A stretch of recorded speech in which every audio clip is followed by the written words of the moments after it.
Selamat berjumpa kembali dengan Tri Indaryati Channel. Kali ini menampilkan cerbung bersuara Duhai Cintaku dengan mengambil judul yang kecil Awal Secuil Luka. Pendengar, di dalam kisah ini betapa beratnya hati seorang gadis yang harus menanggung luka, kecewa, dan kehampaan ketika ia mengetahui kekasih hatinya tidak lagi berpihak padanya. Kekasihnya lebih suka untuk melakukan aktivitas-aktivitas lain, meskipun harus meninggalkan dirinya dalam keadaan tangis yang membiru. Pendengar, untuk mengetahui kisah selanjutnya, ikutilah cerbung bersuara ini sampai tuntas. Selamat mendengarkan.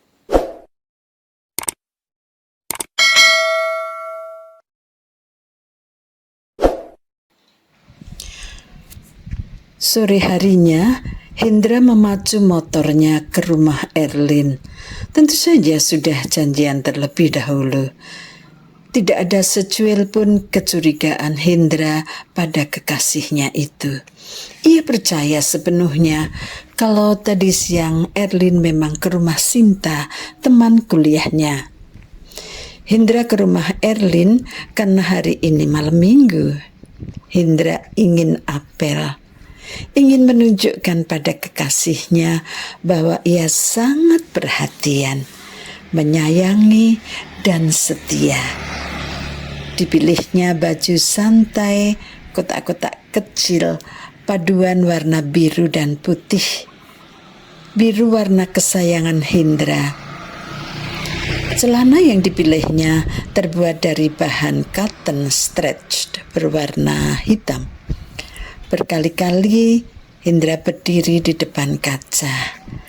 Kadang berputar ke samping untuk melihat penampilan kerapihan pakaiannya. Juga berputar-putar untuk melihat di bagian belakang. Berkali pula diulang sisiran rambutnya. Dengan teliti, Hendra memeriksa penampilannya. Ia tak ingin mengecewakan kekasih hatinya. Akan selalu diberikan penampilan yang terbaik, khususnya di malam minggu tentu saja. Kalau Erlin mau diajak keluar, sekedar makan malam atau nonton film, dan kebetulan ketemu teman-teman Erlin, pasti Erlin akan merasa bangga bisa menggandeng cowok cakep seperti dirinya. Hendra merasa dirinya tidak akan mudah disaingi. Wow, mengapa aku terlalu percaya diri? Bantah Hendra menentang kata hatinya sendiri. Yang terakhir dari cara berdandannya, Hendra tidak lupa menyemprotkan parfum kesukaannya. Bagian dada, ketiak, punggung, bahkan bagian perutnya pun disemprot parfum. Anak muda kalau sedang jatuh cinta, ya seperti itu, ingin selalu menampilkan yang terbaik untuk kekasihnya, ingin selalu tampil tampan dan wangi. Di sudut kehidupan yang lain, Erlina juga mematut diri. Dipilihnya baju santai biasa, t-shirt dan jeans. Wajahnya dipoles bedak warna natural, tanpa lipstik dan tanpa make up lainnya. Dia semprot ketiaknya dengan parfum. Sambil menyisir rambutnya, pikiran Erlin terus mencari jawaban-jawaban yang tepat dan masuk akal jika nanti Hendra bertanya macam-macam. Maklum, Erlin menyembunyikan kebohongan. Ada rasa tidak enak di hatinya. Tidak terbayangkan bagaimana nanti wajahnya, tatapannya, ketika berhadapan dengan Hendra? Dapatkah ia bersikap tenang seolah-olah tidak terjadi apa-apa? Apakah pergi bersama Rama merupakan sebuah kesalahan? Bukan. Dia berhak pergi bersama siapapun. Apakah makan siang bersama Rama merupakan sebuah dosa? Tidak. Apakah berboncengan dengan Rama merupakan sebuah pengkhianatan? Sampai di sini Erlin terpana sejenak. Rama adalah pacar sahabatnya Ara. Ya, ia tahu. Cuma pergi untuk makan siang kok. Apa itu sebuah pengkhianatan? Erlin terganggu dengan perasaannya sendiri. Ada rasa bersalah. Ada pula pertentangan batin antara bersalah dan tidak. Kami kan tidak melakukan sesuatu yang terlarang, dan kami tidak berkhianat dengan pacar kami masing-masing. Erlin mencoba tersenyum sendiri di depan kaca riasnya, mencoba berdamai dengan perasaannya sendiri, atau lebih tepatnya mencoba untuk tidak merasa bersalah, apalagi merasa telah berkhianat. Demikian suara hati Erlina. Ketika Hendra datang, Erlin terkesiap dengan penampilan Hendra. Hendra tampil sangat prima, tampan, rapi, dan wangi. Erlin menatap tak berkedip. Ia memang mengagumi Hendra sejak pertama kali melihatnya. Erlin masih sibuk dengan pikirannya sendiri menilai penampilan Hendra. Saat itu ketika tiba-tiba Hendra melontarkan ajakan, keluar aja yuk. Sudah lama kita tidak nonton. Erlin tergagap. Aku kok males keluar ya, Hendra. Aku nggak enak badan nih. Berkata begitu sambil memijat-mijat pundak kanan dan kiri menggunakan kedua tangannya.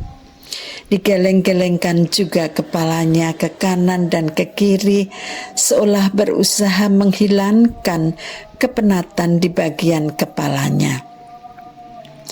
Terlalu capek kamu, terlalu rajin belajar sih. Biasa saja sih. Kepingin bisa tidur yang lama banget.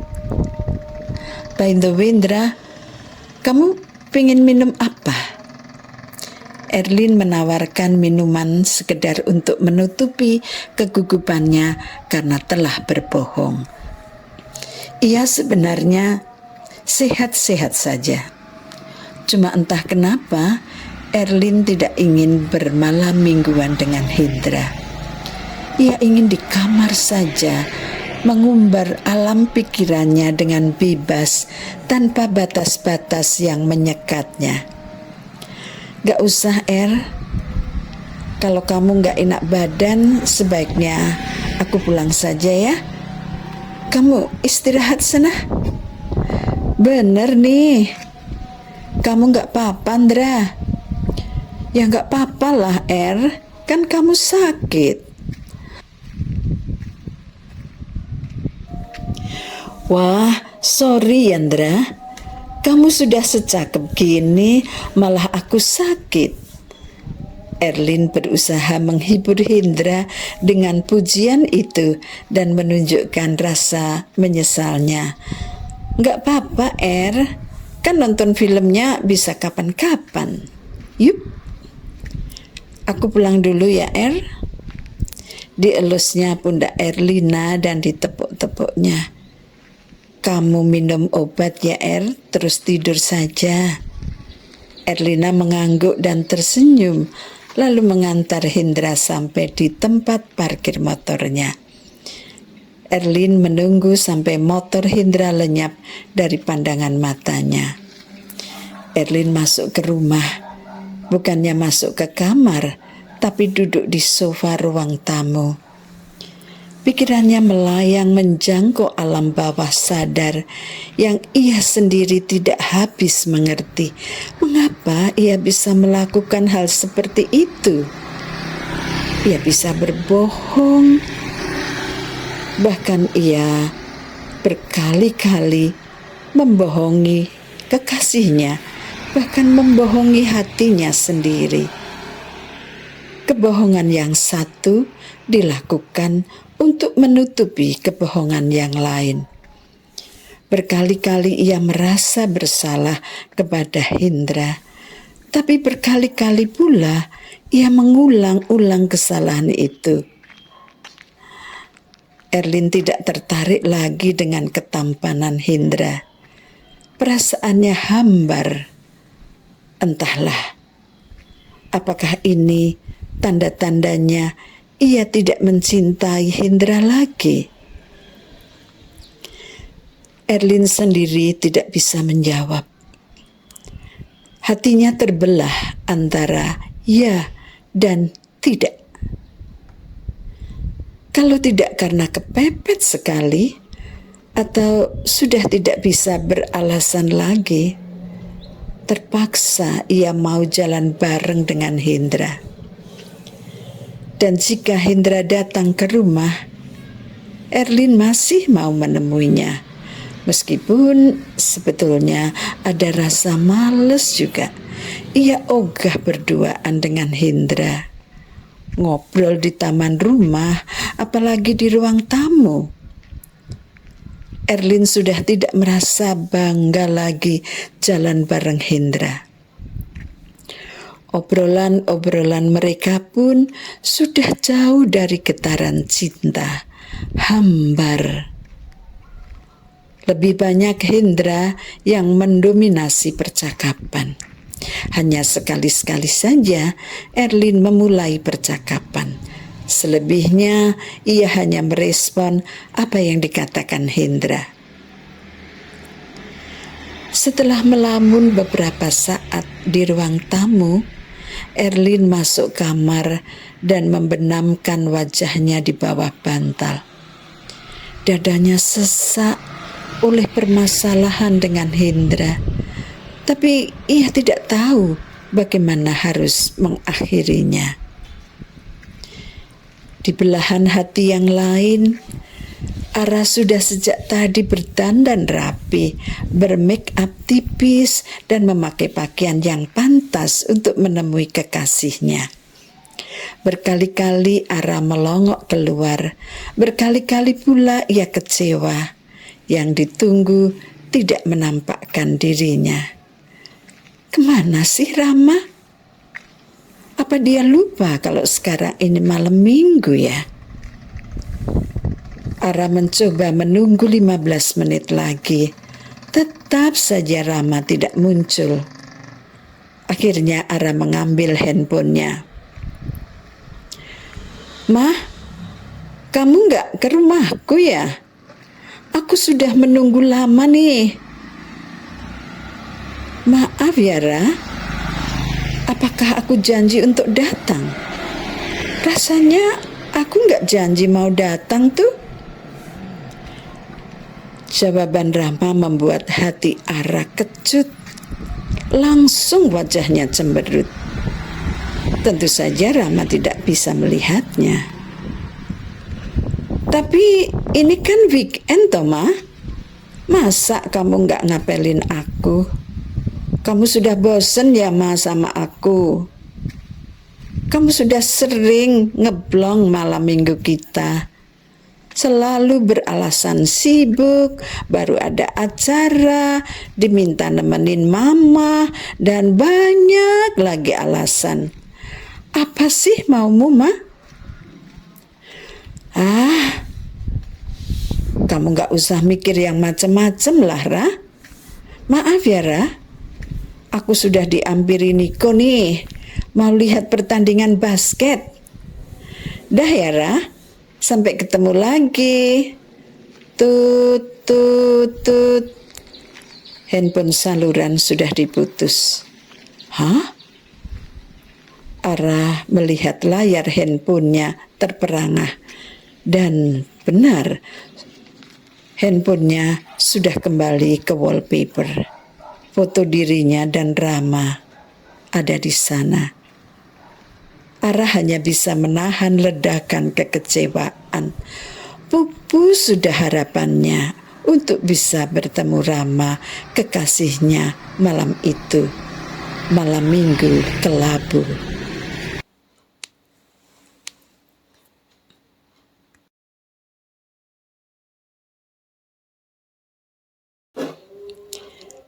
Sampai disinilah perjumpaan kita kali ini. Cerbung berjuara, Duhai Cintaku, dengan episodenya Awal Secuil Luka. Pendengar, untuk mengikuti cerita-cerita selanjutnya, betapa kisah ini akan membawa kita dalam dunia masa muda kita ketika cinta itu sendiri tengah mekar mengundang sejuta pesona. Ikuti di video selanjutnya. Sampai jumpa, Tuhan memberkati. Terima kasih telah mendengarkan Cerbung Bersuara ini.